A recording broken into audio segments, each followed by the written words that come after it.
பிரியமானவர்களே, உங்கள் அனைவருக்கும் என் அன்பார்ந்த வணக்கம். கிறிஸ்துவின் நாமத்தினாலே இந்நாளிலே அவருடைய பாதப்படியிலே அமர்ந்து அவருடைய வசனத்தை தியானிக்க கர்த்தர் நம் ஒவ்வொருவரையும் தெரிந்து கொண்டிருக்கிறார். அவருடைய பரிசுத்த நாமத்துக்கு கொடான கொடி ஸ்தோத்திரம். ஏசாயா 54 அதிகாரம் 10வது வசனம். மலைகள் விலகினாலும் பர்வதங்கள் நிலைபெயர்ந்தாலும் என் கிருபை உன்னை விட்டு விலகாமலும் என் சமாதானத்தின் உடன்படிக்கை நிலைபெயராமலும் இருக்கும் என்று உன்மேல் மனதுருகுகிற கர்த்தர் சொல்லியிருக்கிறார் என்று சொல்லப்பட்டுள்ளது. இந்த வானமும் பூமியும் மாறி போனாலும்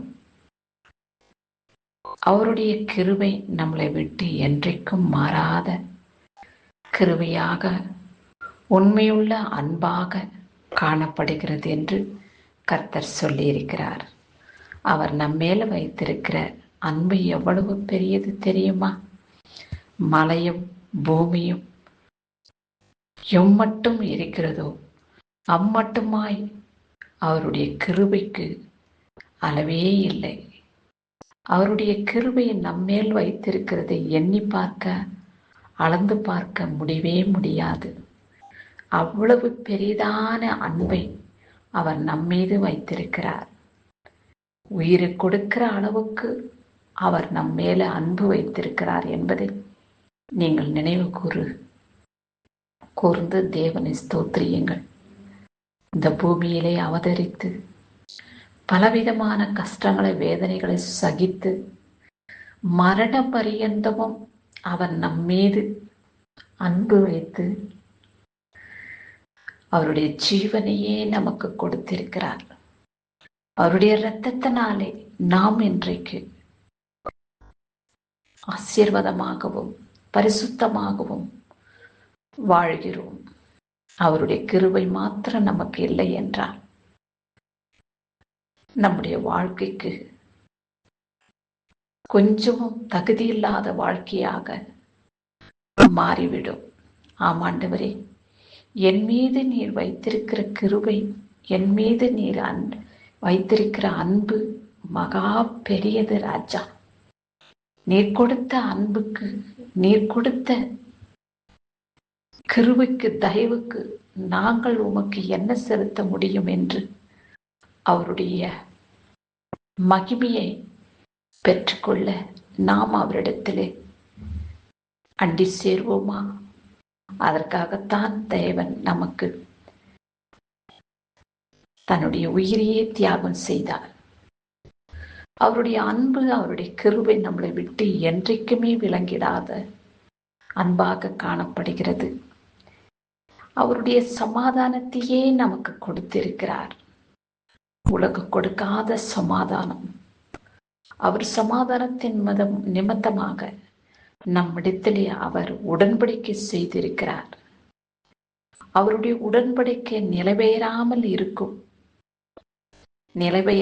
இருக்கும் என்றால் நம்மளை விட்டு விலகிடாமல் அவருடைய உடன்படிக்கை நம்மேலே நிலைத்திருக்கும் என்று நம்ம மேல மனதுருகுகிற தேவனாகிய கர்த்தர் இயேசு கிறிஸ்துவின் நாமத்தினாலே பிதாவானவர் நம்மோடு பேசுகிறார்.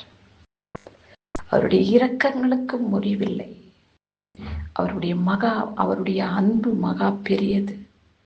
அவருடைய வல்லமை மகா இரக்கமுள்ள வல்லமை. ஆகையாலே நாம் அவருக்கு உகந்த பாத்திரமாய் விளங்கிடுவோமா? நாம் பிள்ளையை பெற்றெடுக்கும் பொழுது அந்த பிள்ளை நம்முடைய வார்த்தையை கேட்டு கீழ்ப்படியவில்லை என்றால் நம்முடைய இருதயம் எப்படி சுக்குநூறாக உடைந்து விடும் என்பதை சிந்தித்து பாருங்கள். அதே நிலைமையில் தான் கர்த்தருடைய எண்ணமும் நம்மேலே இருக்கிறது. அவருடைய இருதயத்துக்கு ஏற்றபடி நாம் நடக்கவில்லை என்றால், அவர் மனதின்படி நாம் வாழவில்லை என்றால், நம்மேல அவர் வைத்திருக்கிற அன்புக்கு நாம் அர்த்தமில்லாமல் நன்றியற்றவர்களாக வாழ்கிறோம் என்பதை நாம் உணர வேண்டும். ஆண்டவரே, உம்முடைய கிருபையினாலே நான் இந்த நாள் வரைக்கும் ஜீவனோடு இருக்கிறதை நான் அறியாமல் வாழ்ந்து வந்தது என்னுடைய பாவம். என் பாவத்தை மன்னியும். எப்பொழுதும் மண்டையிலே நிலைத்திருக்கக்கூடிய உடைய பெரு கிருபையை பெற்றுக்கொண்ட நான் நன்றி உள்ளவர்களாக வாழ்ந்திட பரிசுத்த ஆவியானவர் எனக்குள்ளே கிரியை செய்யுங்கப்பா என்று அவரை நாம் ஸ்தோத்திரிப்போம். இந்த நாளிலே பிறந்த நாளையும் திருமண நாளையும் காண்கின்றவர்களை கர்த்தர் ஆசீர்வதிக்கவே ஆசீர்வதித்து காத்து ரட்சித்துக் கொள்வாராக. அவருடைய மகிமையுள்ள கரம் அவர்களை தாங்கி கொள்ளட்டும். அவருடைய வல்லமுள்ள கரம் உங்களை வழிநடத்தி பாதுகாத்துக் கொள்ளும் என்பதை நீங்கள் அறிந்து கொள்ளுங்கள். இம்மட்டும் தேவன் ஜீவனை கொடுத்து பிறந்த நாளையும் திருமண நாளையும் காணத்தக்க பாக்கியத்தை கொடுத்ததற்காக அவரை நன்றி இருதயத்தோடு ஸ்தோத்திரியுங்கள். மன இருதயத்தோடு அவருக்கு நன்றி செலுத்துங்கள்.